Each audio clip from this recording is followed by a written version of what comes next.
Ciao ragazzi, allora eccoci qua per questa seconda parte del mini tutorial per misurare gli altoparlanti.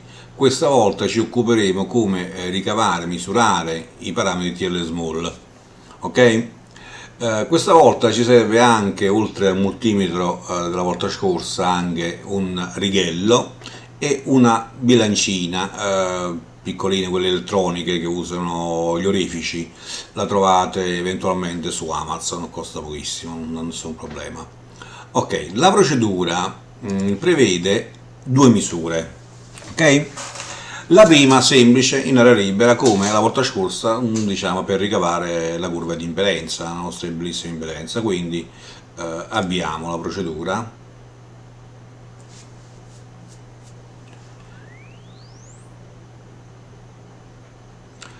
Ok, un pochino sbassa, non fa niente, anche un pochino sporco questa volta, la copriamo.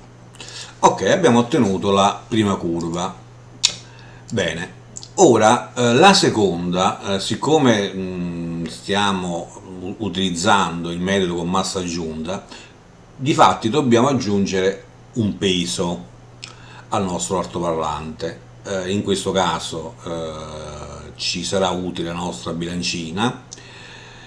Sappiate che il peso che andremo ad aggiungere deve far sì che la frequenza di risonanza si abbassi di circa il 25-30%, di più e non di meno. Cosa vuol dire?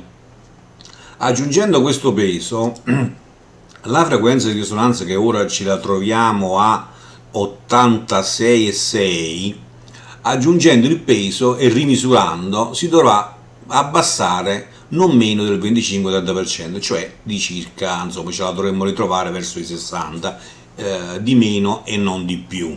Ok? Bene. Allora, io vado ad aggiungere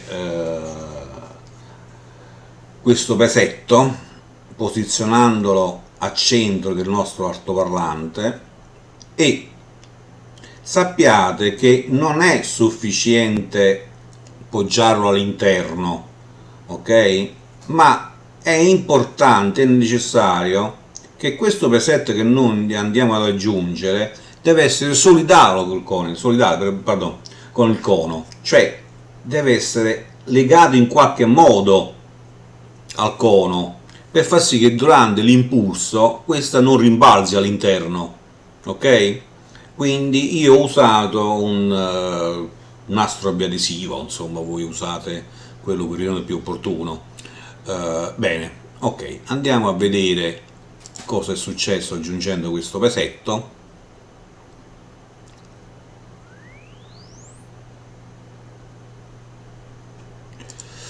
Ok, eccola qua, puliamo sempre un pochino, questa volta vengono un pochino più sporche, non so perché, vabbè, poco importa. Bene, circa 47 Hz, più che abbondante, va bene, ok? Fatte queste due misure, una diciamo semplicemente in area libera come la volta scorsa, una con la massa aggiunta, quindi aggiungendo questo pesetto che ci dobbiamo annotare da qualche parte, abbiamo questa altra procedura dove innanzitutto bisogna selezionare il metodo che vogliamo e stiamo utilizzando, quello con massa aggiunta, perché in effetti ne prevedono anche altri, a noi non interessa. Di seguito bisogna indicare quale misura abbiamo fatto in area libera, quindi la prima, la 507, la seconda è quello con massa aggiunta, ovviamente ne sono due. In questo campo va digitato il peso che abbiamo aggiunto, nel mio caso sono 11 grammi 82, vedete diciamo una certa precisione nel dato, quindi quella bilancina serve proprio a questo, ok? In quest'altro campo invece va indicata la resistenza in ohm in corrente continua, quindi con multimetro andiamo sui morsetti del nostro altoparlante e ricaviamo questo dato. Nel mio è 44,06. Qua va indicata la SD, cioè l'area del cono dell'altoparlante. Come la ricaviamo questa? Ok, con il nostro righello andiamo a misurare il diametro posizionandoci al centro del cono e partendo da metà sospensione da lato a lato prendiamo questa misura.